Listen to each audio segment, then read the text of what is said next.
qui vont être mis en place dans les mois qui viennent. Donc tout ça, ça prend du temps, ça coûte un petit peu d'argent, mais on a été subventionné pour ça. Donc c'est l'objectif de cette information qui va être faite. Voilà. Et puis, comme on l'a dit tout à l'heure, cette délibération, l'objectif déjà, c'est de communiquer. C'est-à-dire que là, désormais, on va dire aux gens maintenant, désolé, mais vous ne pouvez plus faire des dépôts sauvages, sauf à être verbalisés.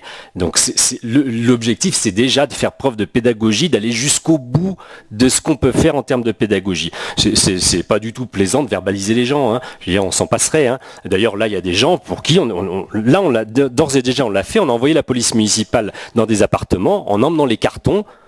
Il y a votre nom là sur le carton. On les a pas verbalisés. Les gens s'en sont excusés, ils ont dit c'est terminé, on fera attention désormais. On passe notre temps à faire preuve de pédagogie et à faire que les gens petit à petit évoluent et ça marche. Ça marche, parce que je vous dis, 4000 tonnes en moins de déchets, en France, 30% de baisse de tonnage, ça se voit pas beaucoup. Donc on a réussi plein de choses. On a encore du chemin à faire, c'est évident. Tout le monde, vous le savez, parce que vous y participez, quand vous nous envoyez des photos, c'est fait pour ça, et ça fonctionne. Ça prend du temps, et on va continuer ces réunions publiques à informer les gens. Madame Mulac. Oui, merci. Dans le cadre des incivilités, est-ce que vous envisagez de faire quelque chose pour les gens qui se garent devant les Molocs et on ne peut pas accéder pour vider ces poubelles? Ben là, c'est du même ordre. Hein. Parce que moi, si vous voulez, je vais place de l'Europe, parce que justement les couvercles tiennent, donc c'est une bonne chose. Mais il y a un café à côté et il y a le boulanger.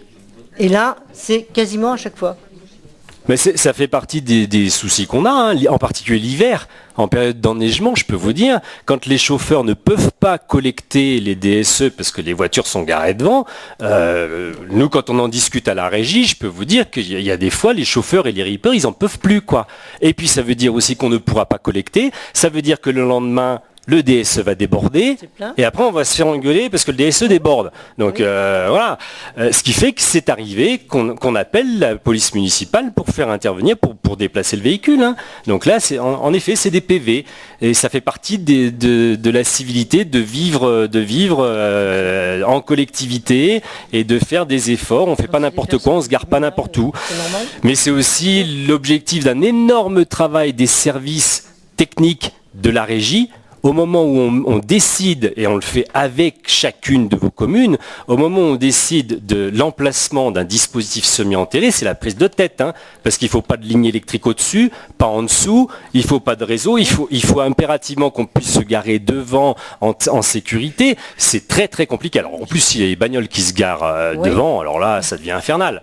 C'est insupportable, mais oui, on le dit, beaucoup de gens s'en plaignent. Les élus s'en plaignent, petit à petit, ça va rentrer dans les mœurs. Oui, je vous montrerai une photo tout à l'heure. Ah oui, non mais j'en ai plein mon appareil, des photos. Oui, hein. J'ose pas le dire en public.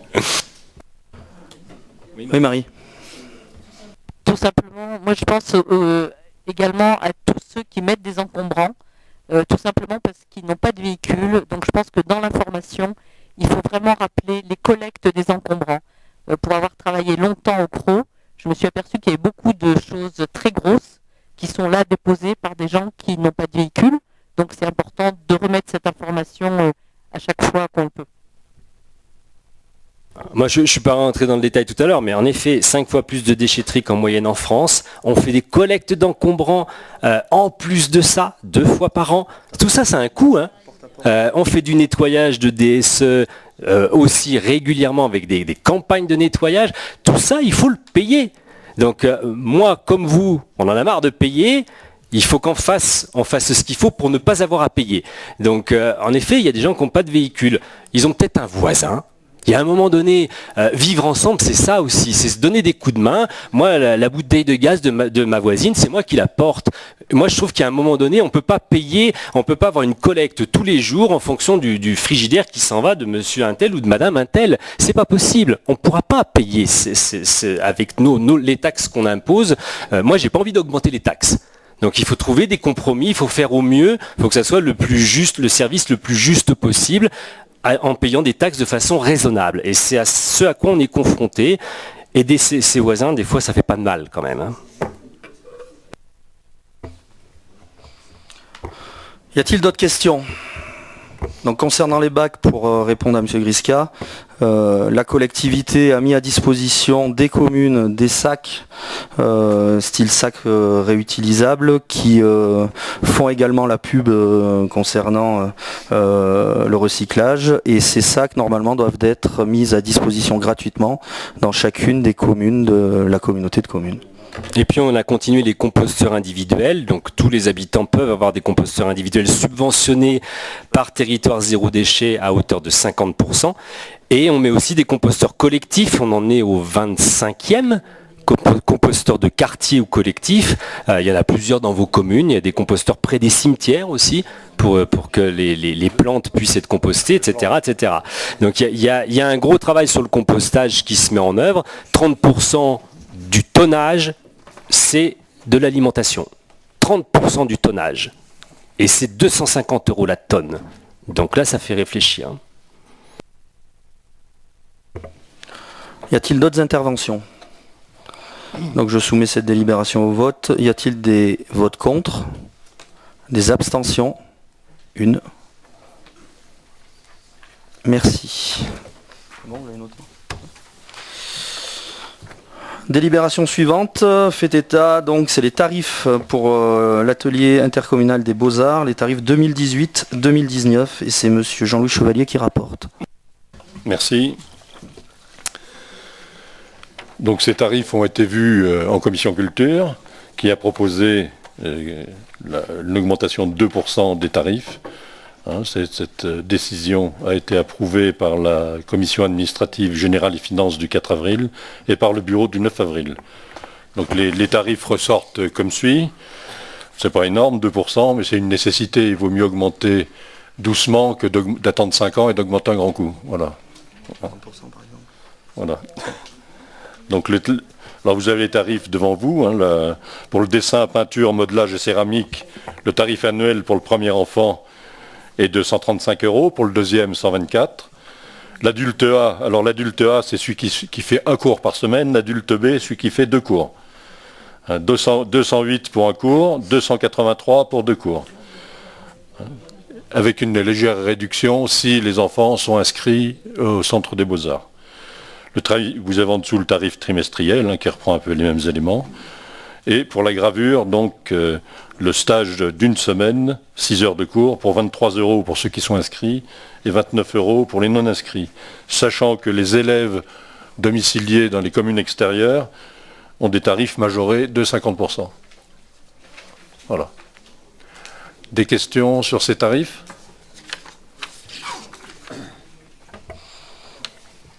Pas de questions? Donc on soumet cette délibération au vote. Y a-t-il des abstentions? Des votes contre? À l'unanimité, merci. Merci. Prochaine délibération, mais c'est toujours Jean-Louis Chevalier qui rapporte et ça concerne les tarifs du conservatoire. Merci. Donc les tarifs du conservatoire ont été revus. Alors il s'agit donc, ces tarifs ont été vus par la commission culture et patrimoine du 5 avril, de la commission administration générale et finances du 4 avril et du bureau du 9 avril 2018. Sachant que la commission générale et finances du 4 avril ne s'était pas prononcée sur le sujet parce qu'elle avait lieu avant la commission culture. Mais elle avait été mise au courant de cette évolution. Donc cette évolution des tarifs tient compte aussi de l'ambition du directeur du conservatoire qui souhaite imposer sa pédagogie. Et donc ça va dans le fil de ce qu'il a proposé.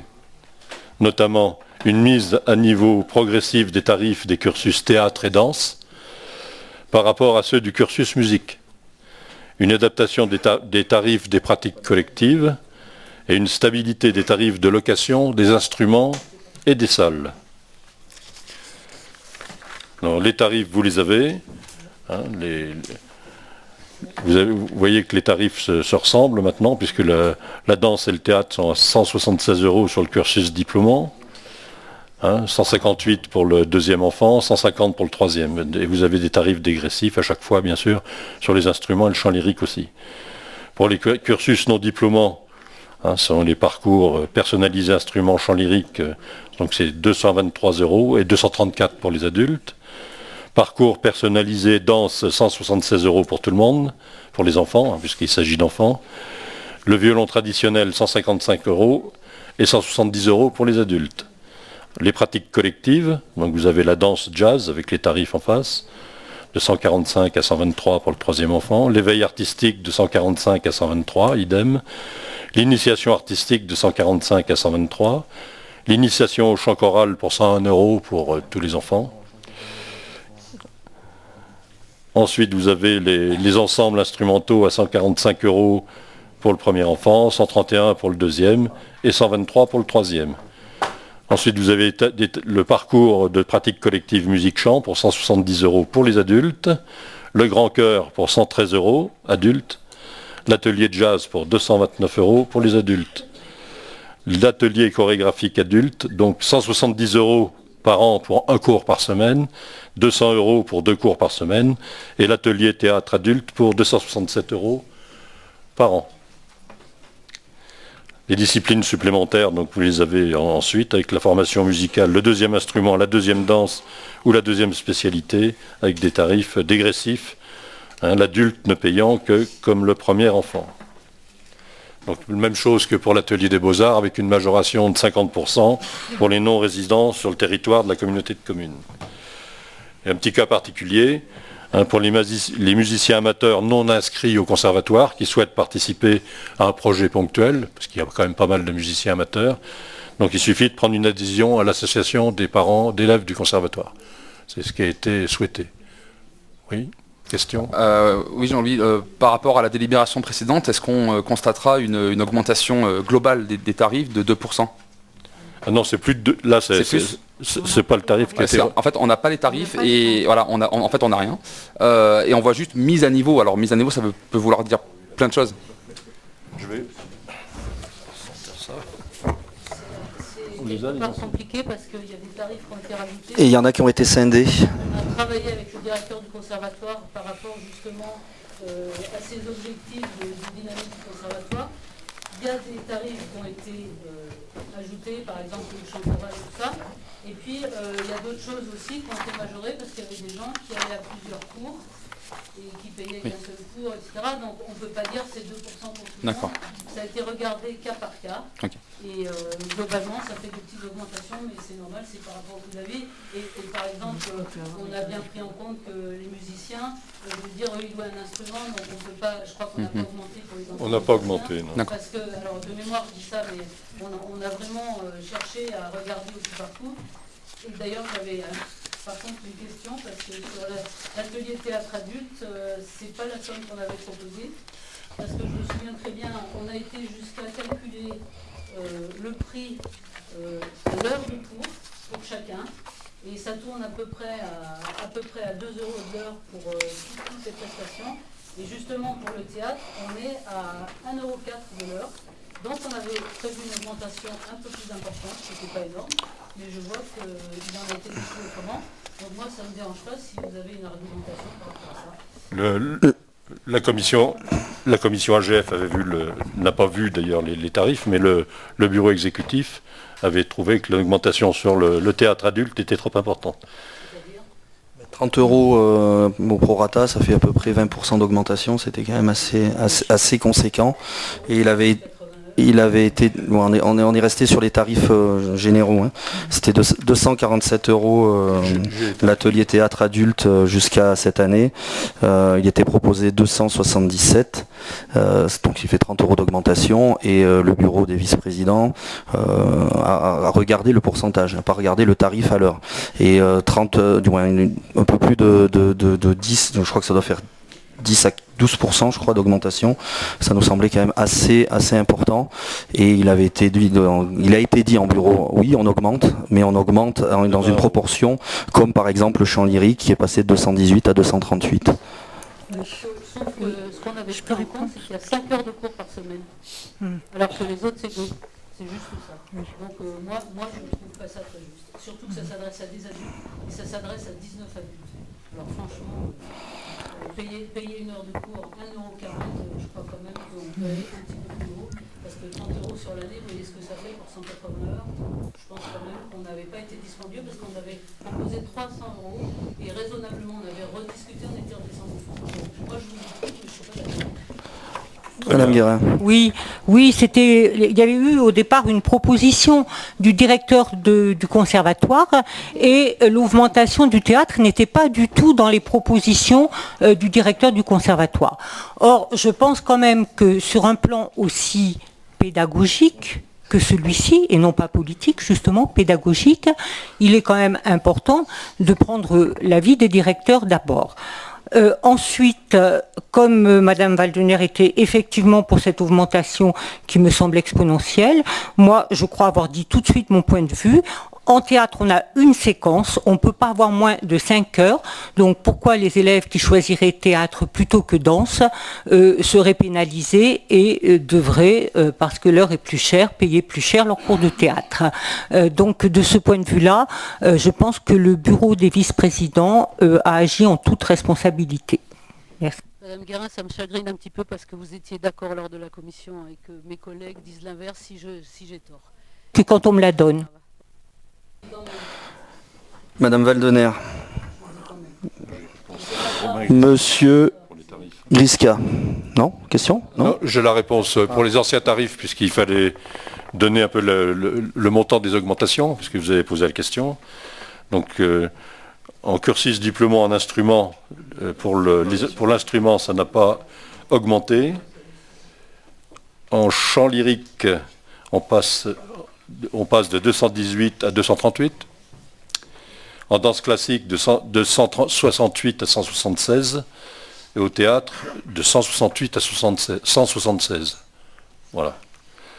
En cursus non diplômant, pour le parcours personnalisé, c'est le même tarif. Pour le parcours personnalisé danse, on passe pareil de 168 à 176. Pour le violon traditionnel, ça n'a pas changé. Ensuite, bon, là, ça ne correspond pas tout à fait. Pour les pratiques collectives, qui étaient regroupées auparavant, bon, ça l'est toujours. Qu'est-ce qu'il y a comme modification? 145, pratiques collectives. Parce qu'on n'a pas tout à fait la même grille, mais c'est... Oui, mais Jean-Louis, c'est ce que j'ai dit. En fait, on a changé des horaires, on a regroupé tout, donc c'est un peu compliqué de comparer. Voilà. Ouais, voilà. Et puis, je tiens... La seule modification, c'est pour l'atelier théâtre adulte, dont vous venez de parler, de 247 à 267. Voilà. Et je tiens quand même à repréciser, puisque bon, on va soumettre cette délibération au vote, et puis il y en aura une prochaine concernant la MJC qui a fait quelques vagues aujourd'hui. Je reprécise le processus de validation quand même de ces délibérations qui arrivent en conseil communautaire. Ces projets sont vus par une ou plusieurs commissions qui donnent un avis. Cet avis est transmis au bureau des vice-présidents qui suit l'avis ou propose un avis complémentaire. Et puis, c'est à notre assemblée de délibérer et de prendre position par rapport à ce qui a été proposé.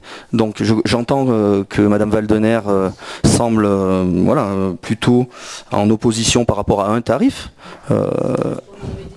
Mais je souhaite repréciser au sein de cette assemblée le processus démocratique qui aboutit à ce que l'on est en train de faire ici. Voilà, c'est pas une décision unilatérale. Il y a eu des propositions, il y a eu des choses. Maintenant, on va voter si vous le souhaitez et on verra le résultat du vote. Voilà. Par rapport à cette délibération, y a-t-il des oppositions, des abstentions? À l'unanimité, merci. Concernant la prochaine délibération, donc, qui concerne la participation à la masse salariale de la MJC, il y a Madame Marchello qui quitte la salle. Je voulais quand même apporter quelques précisions, puisque aujourd'hui,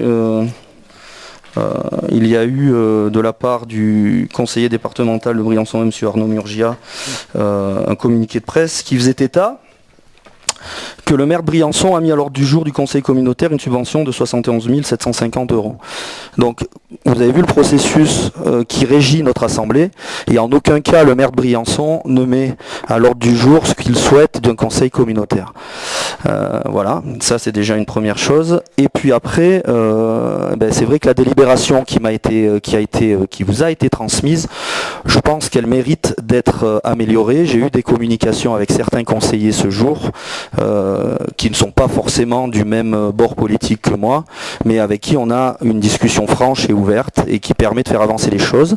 Et donc du coup, on a un nouveau projet de délibération qui, je pense, va éclairer l'Assemblée et permettra d'éclairer et de dire la vérité sur ce qui se passe au sein de cette collectivité. Il n'a en aucun cas voulu ce soir de donner une subvention supplémentaire à la MJC.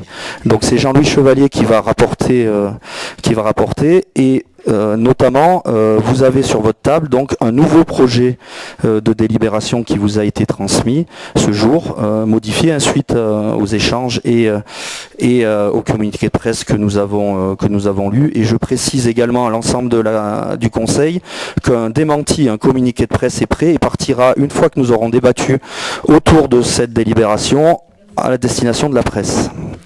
Monsieur Jean-Louis Chevalier. Merci Sébastien. Donc quelques éclaircissements sur cette subvention MJC, sachant qu'il y a certes la délibération d'aujourd'hui qui concerne uniquement le salaire du directeur, mais on ne verse pas que ça à la MJC. Donc la CCB a établi avec la MJC Centre Social du Briançonnais une convention d'objectifs 2011-2014 renouvelée pour la période 2015-2018. La communauté de communes contribue financièrement à ce service par le versement d'un concours annuel, une subvention de fonctionnement. Par ailleurs, elle prend totalement en charge le salaire du directeur. Le personnel chargé du nettoyage, mis à disposition par la ville de Briançon, sur la base de 12 heures hebdomadaires, ainsi que les charges de fonctionnement, eau, électricité, combustible, entretien du bâtiment, déneigement et taxes foncières.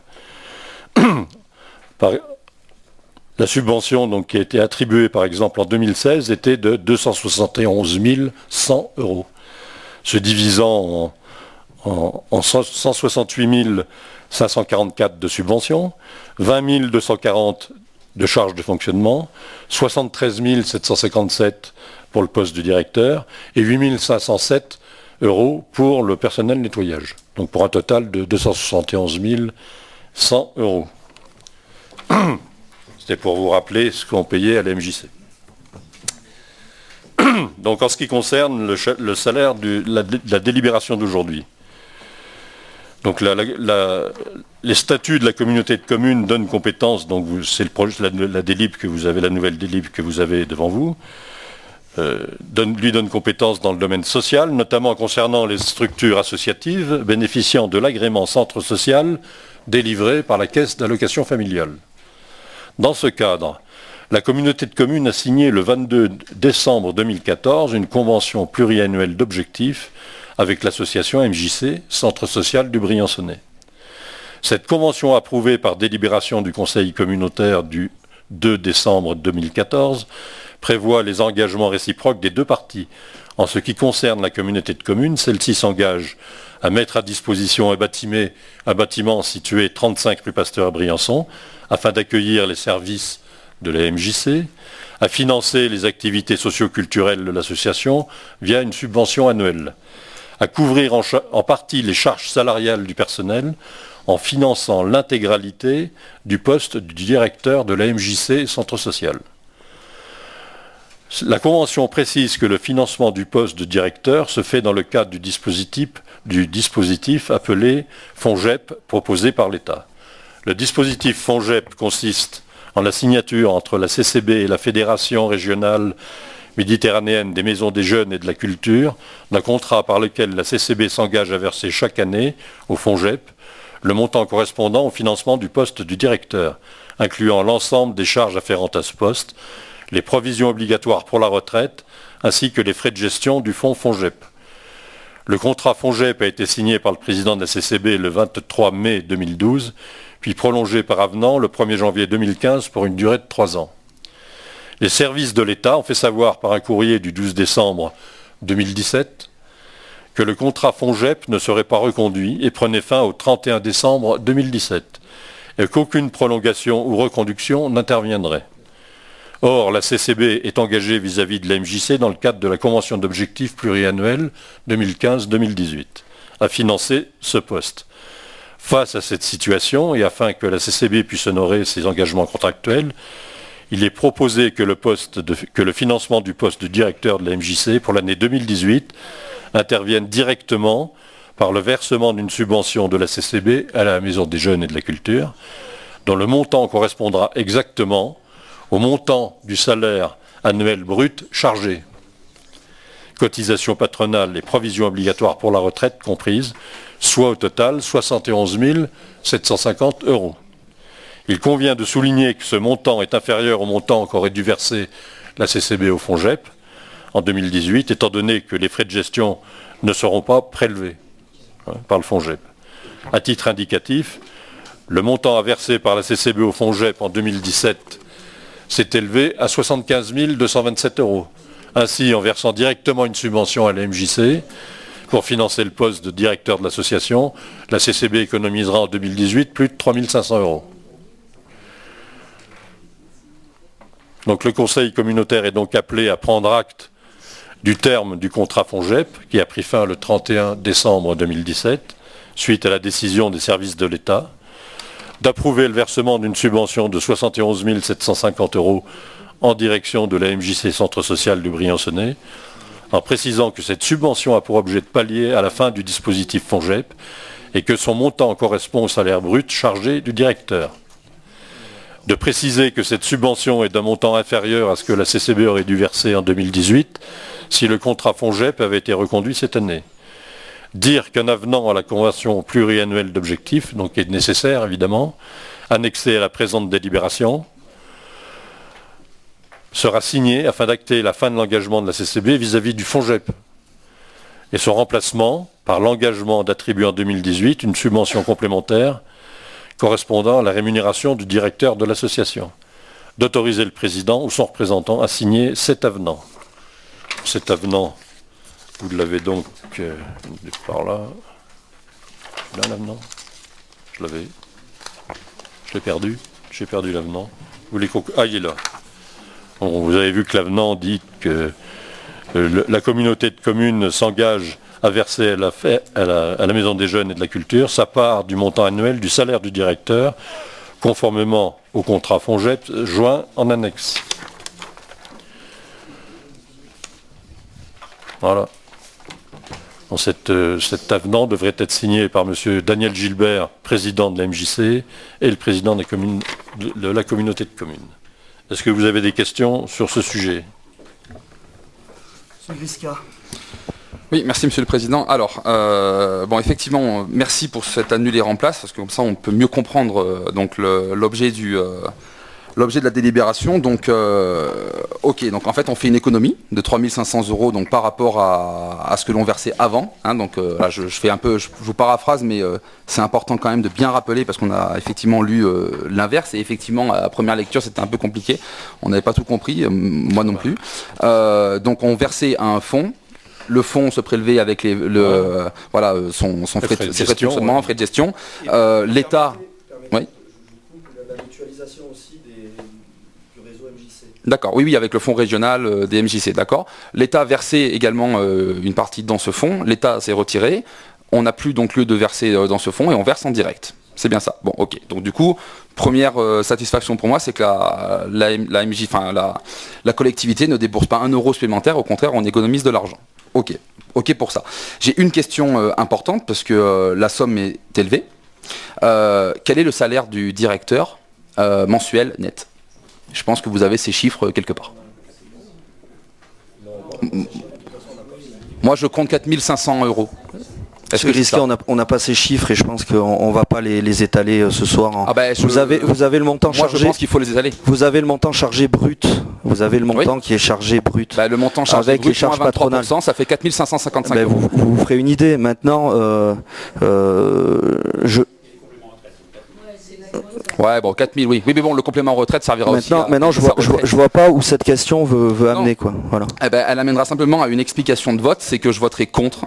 Archi contre, parce que même si c'est quelque chose qui est fait depuis longtemps, même si la CCB, je suis d'accord avec ça, a la compétence du social et de la MJC, et il n'est pas question pour moi de remettre en question cela, je trouve que le salaire du directeur de monsieur Luc Marchello est absolument élevé, beaucoup trop élevé.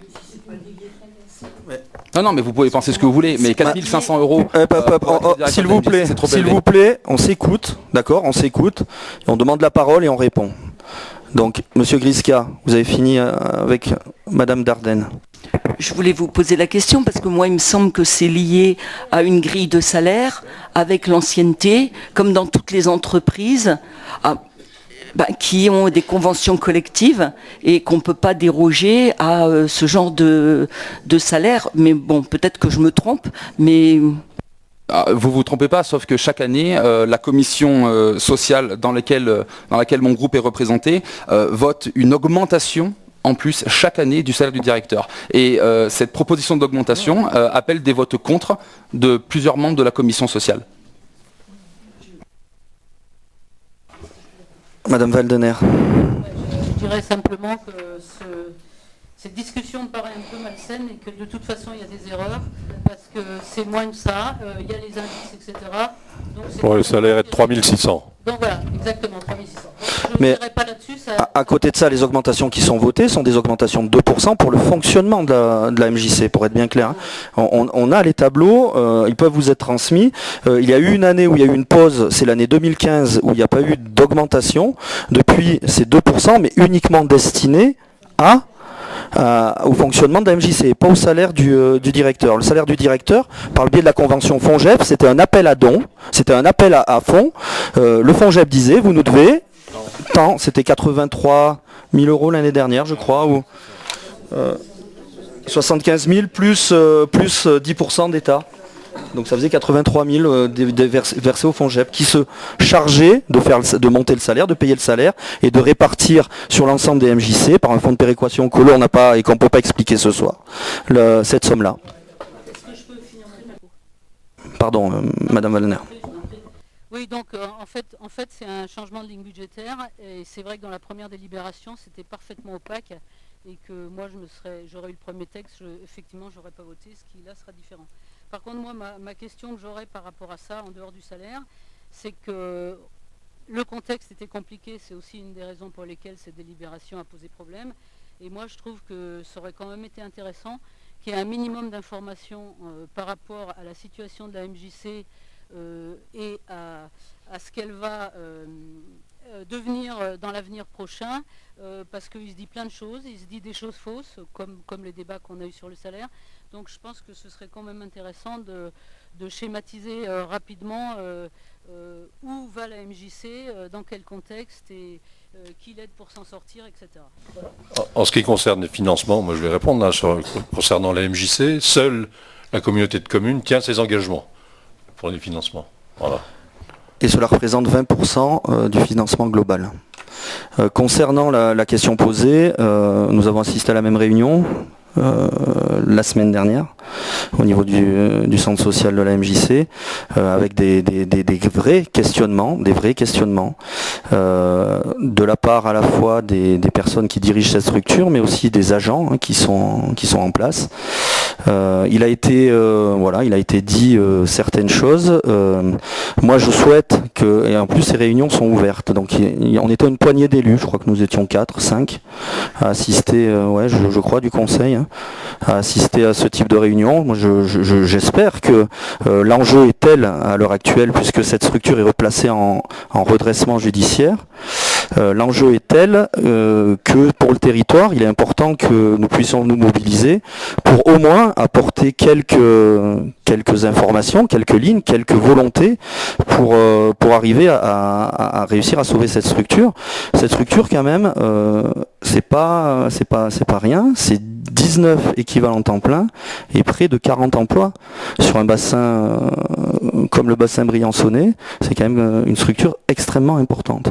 Donc après tout ça, je pense qu'il faut quand même qu'on rajoute, et je me permets de vous le dire, que au-delà des polémiques autour par exemple d'une association qui fait partie de la MJC, la MapMonde, ce centre social est également le lieu d'espace de musiques actuelles qu'on appelle la phase B, de l'accueil de loisirs Zanzibar qui rayonne sur plusieurs territoires de la communauté de communes, d'un point d'accueil cyber-cible, d'accompagnement à la parentalité, des espaces initiatives seniors, etc. etc. C'est quand même une structure qui participe à la vie publique.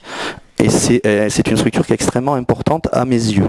Et j'espère que Monsieur Griska l'a bien expliqué, au-delà de ce vote contre, ce n'est pas l'ambition sociale du territoire qui est visée. Voilà.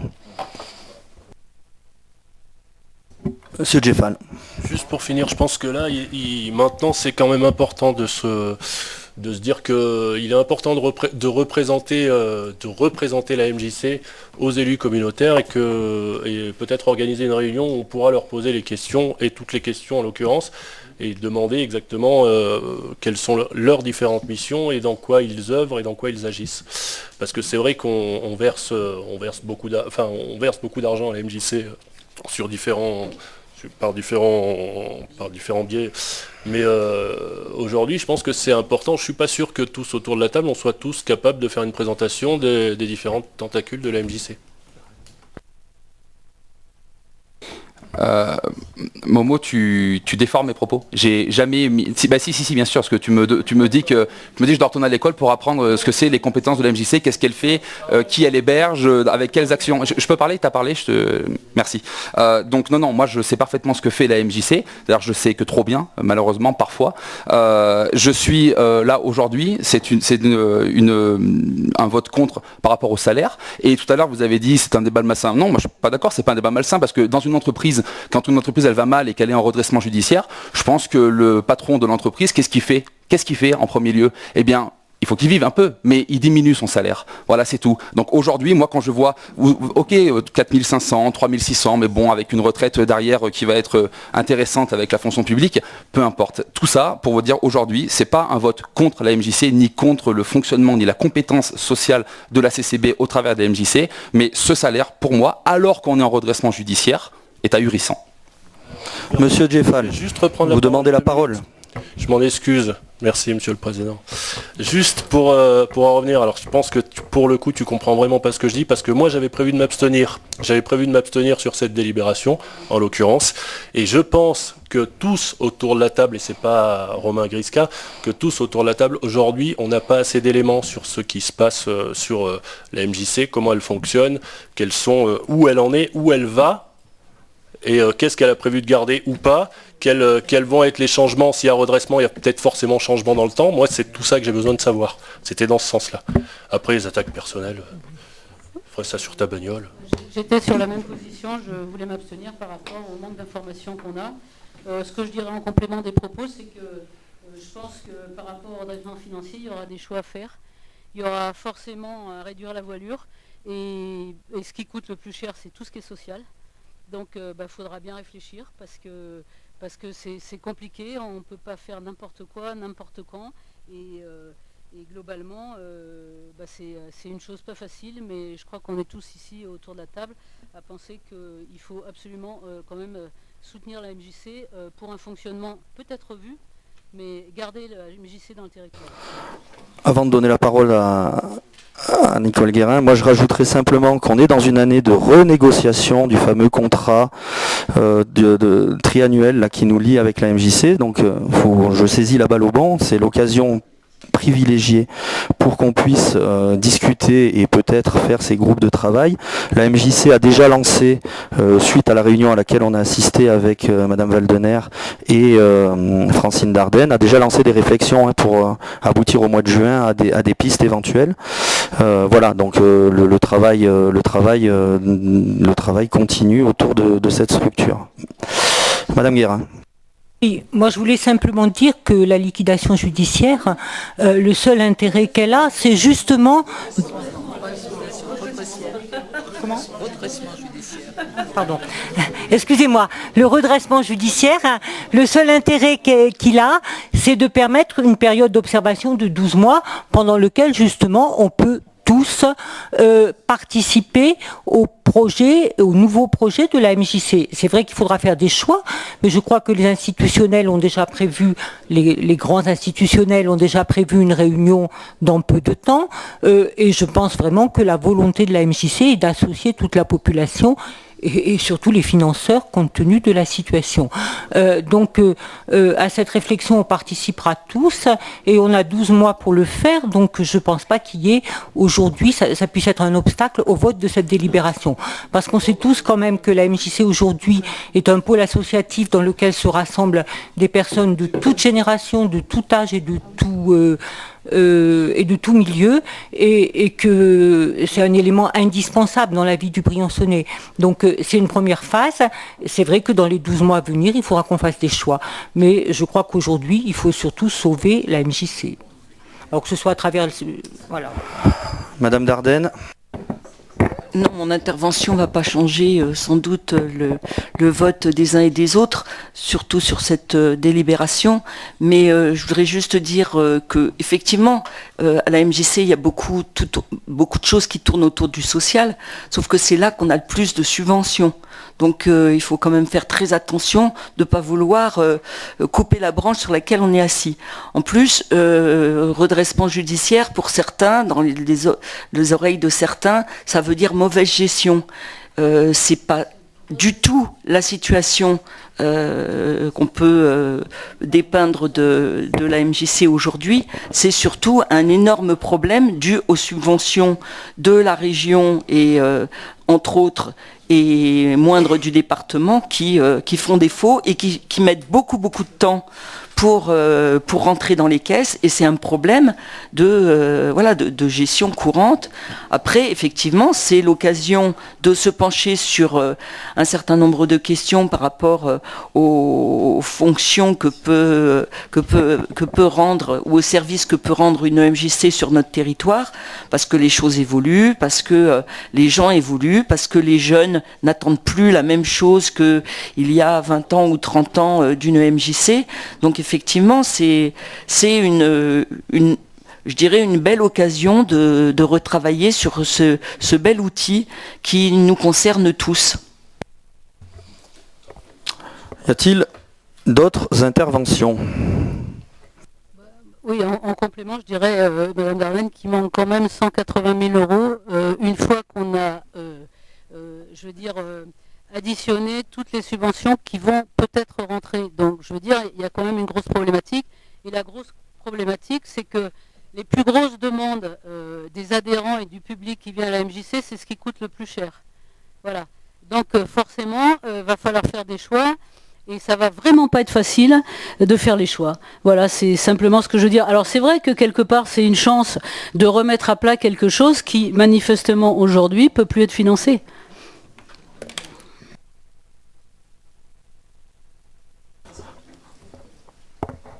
Plus d'autres interventions, on termine le débat autour de cette délibération. Donc je la soumets au vote. Y a-t-il des abstentions ?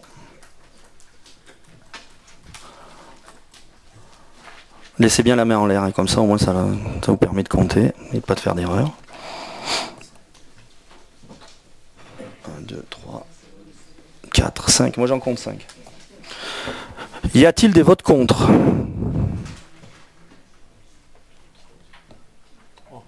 3. La délibération est adoptée à la majorité, merci. Le point 14 concerne la subvention pour la microcrèche Les Lutins des Alpes, la SCOP. Jean-Louis, tu rapportes ? Oui. S'il te plaît, merci.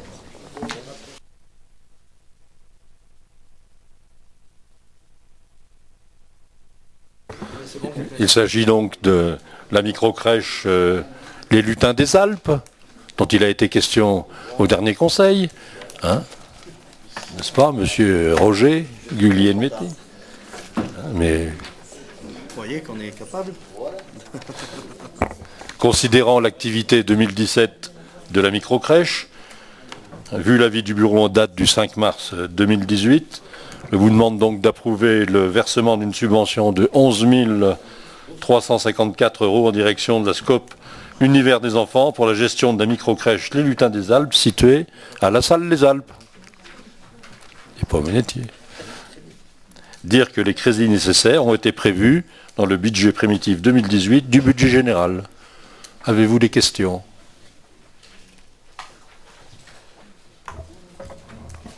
Pas de questions, donc je soumets cette délibération au vote. Y a-t-il des abstentions?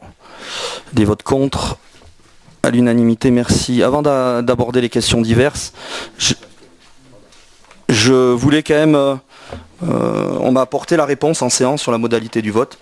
Donc je vous confirme que la délibération numéro 6, compte tenu du sens du vote, n'a pas été acceptée, n'a pas été votée, et que finalement la nouvelle structure ne peut pas se doter de moyens financiers pour fonctionner. Donc à ce titre, vous comprendrez pourquoi je m'abstiendrai et je voterai contre effectivement le transfert de la taxe de séjour à la CCB, sachant que je n'aurai absolument pas la garantie que cet argent reviendra ou reviendrait à l'OTB. Oui, j'ai pas noté en fait le vote, comment il a été. Est-ce qu'on peut nous redonner les chiffres exacts, s'il vous plaît? 11 voix pour. Oui. Combien de contre? Je ne sais plus combien il y a d'abstentions. Ben, ça serait bien de voir. 17, je crois. S'il vous plaît. Parce que moi je suis pas.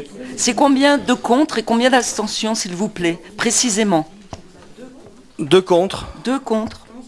11 pour. Il y a 26 présents plus 7 pouvoirs, d'accord, ce qui fait au total 33. divisé par 2 pour avoir une majorité. Fait donc Combien 17. d'abstentions? Ce qui fait donc 17 voix qui doivent s'exprimer. Je voudrais. C'est pas ça. Je voudrais savoir combien il y a d'abstentions, s'il vous plaît. D'abstention. C'est vite vu. 11 voix pour, 2 contre, le reste, abstention. Non, les autres n'ont pas voté. Oui, mais ils sont sortis. Et le fait de sortir de la salle est considéré comme une abstention. Voilà, c'est confirmé. Eh bien, c'est voté, donc ça passe. Mais bien sûr. Et non, la majorité, elle est à 16, la majorité. C'est pas une histoire de majorité.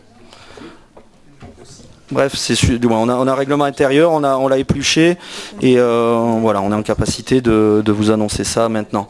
Il nous reste 2 points à l'ordre du jour. Le premier point, c'est la proposition d'une motion à l'attention de Madame la préfète des Hautes-Alpes qui nous a été présentée par des élus. La deuxième, c'est, je pense que ça va de pair, une question posée par Monsieur Griska qui la reposera là en conseil ce soir, concernant également cette problématique autour des migrants. Donc cette motion nous a été présentée. Je vais vous la lire et puis on peut en débattre, en discuter après. Motion à l'attention de Madame la préfète des Hautes-Alpes, représentante de l'État. À travers cette motion, nous, élus locaux et conseillers communautaires de la communauté de communes du Briançonnais, voulons vous faire part de notre inquiétude et de notre appel à l'aide concernant la question migratoire. Vous n'êtes pas sans savoir qu'un flux migratoire depuis l'Italie vers notre région est en marche depuis plus d'1 an. Ce flux est de plus en plus important chaque mois, et cela, quelles que soient les conditions climatiques. Pour faire face à ce phénomène humain, des collectivités, des associations, des réseaux hospitaliers et des citoyens ont mis en place de petites structures d'accueil d'urgence bénévoles, dignes et de qualité, sans aucune aide de l'État. Ce sont près de 3000 personnes qui sont ainsi passées dans ces structures depuis plus d'1 an. Nous soulignons que grâce à cet accueil humain et efficace, aucun problème n'a été rencontré jusqu'à présent, que ce soit sur le plan sanitaire ou en matière de délinquance. Après un été 2017 difficile, les mineurs non accompagnés sont maintenant pris en charge par le conseil départemental sans complications et avec l'aide de l'État. Mais de nouvelles difficultés surgissent aujourd'hui. De plus en plus de familles migrantes avec de jeunes enfants ou de femmes seules arrivent aujourd'hui dans le Briançonnais. Les associations ne peuvent plus gérer cette affluence et le manque de moyens, de place pour les accueillir. Le réseau 115 est lui aussi saturé. Nous demandons donc de trouver des solutions pour ouvrir des structures d'accueil d'urgence en privilégiant le choix de plusieurs petites unités réparties sur notre département afin d'éviter des concentrations de personnes pouvant susciter des difficultés, comme à Calais. Nous sommes conscients des multiples problématiques que génère cette migration. Face à ce phénomène dont nous ne sommes pas responsables et dont nous pouvons empêcher, nous acceptons pas de voir dormir des femmes, des enfants dans les rues ou dans les montagnes. Nous faisons appel à vous en tant que première représentante de l'État français dans le département des Hautes-Alpes pour nous aider à préserver l'ordre public et la dignité de tous les humains.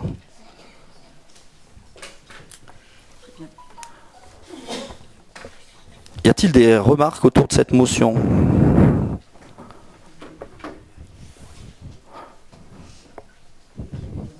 Oui ? Oui, moi, personnellement, je trouve que la motion, elle est un peu molle. Parce que, considérant les événements de ces derniers jours, entre l'occupation de la gare, la salle du Corel, avec une politisation de la situation qui est effrayante, jusqu'à des rassemblements de gens qu'on n'a jamais vus à Briançon, avec marqué « Aide aux migrants », devant la taverne dimanche dernier, l'opération Génération Identitaire, avec l'aide à l'entrée d'étrangers en situation irrégulière par des extrémistes de gauche. Je veux dire, moi je crois qu'on a tous notre avis là-dessus. Les forces de l'ordre, je ne sais pas comment elles font, je ne sais pas si elles sont au bon endroit au bon moment. Enfin, en tout cas, je pense qu'elles sont largement écœurées de faire et refaire. Il y en a quand même qui ont été blessés dans les échauffourées. J'ai remarqué d'ailleurs qu'ils n'avaient même pas été remerciés par la commune de Briançon dans son communiqué. Bon, la préfecture ne s'est pas opposée à l'intervention de Génération Identitaire. Moi, la stratégie des forces de l'ordre, je ne comprends pas. Je ne sais pas s'ils sont à la bonne place, au bon endroit. Il y avait quand même 7 quarts de CRS à la MJ hier, simplement pour entendre des auditions des témoins. Donc 7, ça fait quand même beaucoup. Après, il y a eu la manifestation à Gap, avec les tags. La banderole sur la préfecture, c'est quand même fantastique, la banderole sur la préfecture. Et puis aussi une manifestation qui est prévue samedi prochain.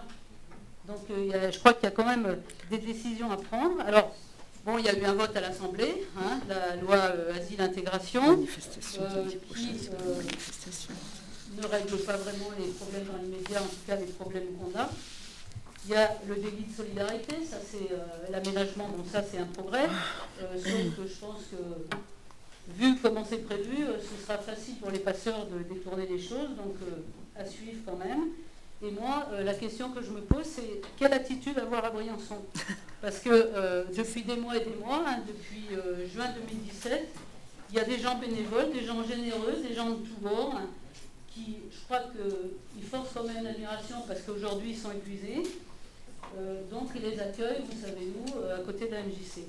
Bon, cette action, même si on peut être admirative, à mon sens, elle est contre-productive depuis le début. Parce qu'à partir de là, l'État ne prend pas ses responsabilités. Alors je crois que dans la motion, il faudrait être quand même un petit peu plus ferme.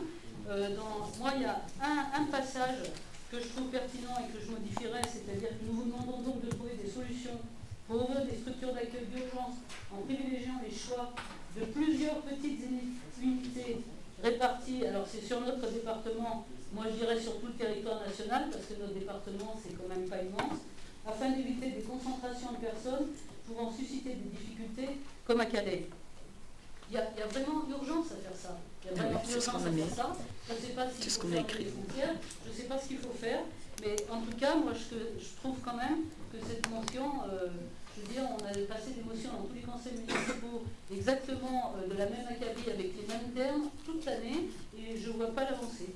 Alors après, je ne sais pas si on ferme les frontières, je ne sais pas s'il faut fermer le refuge d'asile rue Pasteur, parce qu'il y a un moment, on sait très bien que demain il y en a 100, après-demain il y en a 200, etc. Donc comment on fait ? Parce que quand même au départ, on était là pour accueillir des gens qui étaient éligibles au droit d'asile, pays en guerre. Bon, aujourd'hui, on sait très bien que c'est plus tout à fait ça. Donc comment fait-on ? Et puis moi, quand j'entends par exemple, alors c'est un autre sujet, mais au salon d'automobile, quand on entend qu'il y a 800 emplois dans le domaine de l'automobile qui ne sont pas pourvus dans le département, je peut-être que si on s'organise, qu'on reçoit les gens correctement, qu'ils peuvent accéder à une formation, qu'ils aient déjà un droit de séjour, qu'on mette en place un certain nombre de fonctionnaires pour réduire les délais. Il y en a qui peuvent rester, il y en a qui ne peuvent pas rester. Je veux dire, il y a un moment, il ne faut pas attendre des années, parce que des années, on ne pourra pas. Comment c'est? Donc la motion, pour moi, je ne vois pas à quoi elle sert. Alors, concernant la maison CRS, maison qui a été mise à disposition d'associations à compter de l'été dernier. Cette maison CRS, donc comme ça a été dit, c'est un lieu dans lequel est mis à disposition par la communauté de communes sur l'avis d'une majorité de vice-présidents. L'objectif était multiple. Le premier, c'était de pouvoir accueillir et d'orienter ces personnes qui arrivent sur le territoire, premièrement. Le deuxième, c'était aussi de mettre en place un système de santé avec Médecins du Monde pour protéger également nos populations locales. Et il faut dire qu'il y a à peu près sur les personnes qui sont arrivées sur le territoire 10%, 300, qui ont été pris en charge par le centre hospitalier avec des aides d'État et notamment les aides de l'ARS, qui a permis aussi d'éviter la propagation de certaines épidémies. On en a entendu parler également. Et donc l'unique volonté, c'était cet accueil digne. Nous sommes conscients, on voit très bien que le flux a été important cet hiver et que avec la fonte des neiges, on va arriver sur des flux qui seront sûrement aussi importants que l'année dernière. C'est pour cela que cette motion s'adresse à la représentante dans le département, dans l'État, pour lui dire nous ne serons plus en capacité dans les prochaines semaines d'apporter des solutions au niveau local. Vous l'avez dit, les bénévoles, les associations s'épuisent. On pouvons rajouter également dans cette motion et condamner fortement les exactions de tout bord qu'elles soient, l'action au col de l'échelle, mais aussi les exactions qui ont emmaillé et entaché les rues des villes de Gap, mais aussi de Briançon. On peut le dénoncer dans cette motion, si le Conseil en est d'accord. Mais pour ma part, je pense que la réflexion doit avoir lieu, mais que cette structure, malgré tout ce qui est dit, cette structure permet notamment à ce que le territoire du Briançonnais ne soit pas, comme on le lit sur Facebook, un petit Calais. Monsieur Griska. Bien, merci Monsieur le Président. Alors, on va faire un seul débat, de toute façon c'est le débat autour des migrants. Voilà, donc la question c'était simplement quelles décisions sont ou seront prises quant à la poursuite du dispositif d'accueil et d'accompagnement des migrants sur le territoire. J'aurais posé cette question avec ou sans les événements du week-end, mais bien évidemment avec les événements du week-end ça revêt un caractère un petit peu plus urgent, voire même dramatique. À l'heure de la rédaction de la question et donc de la demande d'inscription à l'ordre du jour, j'avais pas le texte de la délibération. Le texte de la délibération nous a été envoyé que très tardivement. D'ailleurs, la prochaine fois que des auteurs de motion veulent faire un dépôt de motion, il serait quand même bon d'envoyer le texte avec le dossier du conseil communautaire. Moi, j'ai été choqué de lire cette motion, je vous le dis telle quelle, très choqué, et notamment cette phrase. Pour ouvrir des structures d'accueil d'urgence en privilégiant le choix de plusieurs petites unités réparties sur notre département. Bon. Choqué parce que je lis cette phrase quelques heures à peine après la descente d'une horde d'anarchistes révolutionnaires violents qui ont forcé un barrage de police, bousculé des policiers et des gendarmes, piétiné la frontière et qui ont fait rentrer de force 30 migrants sur le territoire français. Cela démontre bien leurs méthodes, des méthodes qui risquent malheureusement de venir de plus en plus dans le territoire, puisqu'on sait parfaitement d'où est-ce que ces individus, ces voyous, viennent. Madame Valdener, vous avez bien fait de parler avant moi, je vous comprends pas. Je vous comprends pas parce que là, vous venez de dire ce que vous avez dit, et puis vous faites partie de l'association Tous Migrants, et moi, je suis choqué parce que quand je vois l'association Tous Migrants qui, sur son Facebook, sur l'ensemble des réseaux sociaux, a quand même mis un post pendant qu'il y avait la marche de cette horde d'anarchistes qui descendait le col du Mont-Genèvre, urgent, rejoignez-nous, nous marchons sur Briançon. Voilà, c'est ça aujourd'hui l'association. Non mais attendez, vous parlerez après moi.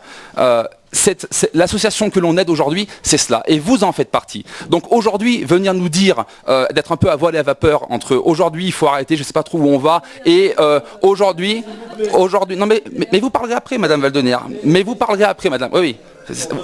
Vous allez avoir des vapeurs après. Donc attendez, je termine. Donc moi, effectivement, le soutien aux forces de l'ordre, je le dis, je l'ai écrit. On a été d'ailleurs plusieurs responsables politiques à le dire, à l'écrire. On n'a rien vu, effectivement, de la part du maire de Briançon, président de notre collectivité, un seul mot. Condamnant la horde d'anarchistes qui descend le col du Mont-Genèvre, soutenir les forces de gendarmerie et de police, y compris des policiers et des gendarmes locaux, parce que certes il y a eu des renforts, mais au moins le maire de Briançon pouvait peut-être soutenir les gendarmes et policiers qui vivent ici à Briançon et qui étaient dans cette pagaille. Je voudrais aussi mettre en avant les images qu'on a renvoyées dans l'ensemble des médias, qu'ils soient des médias locaux, que ce soit des médias nationaux,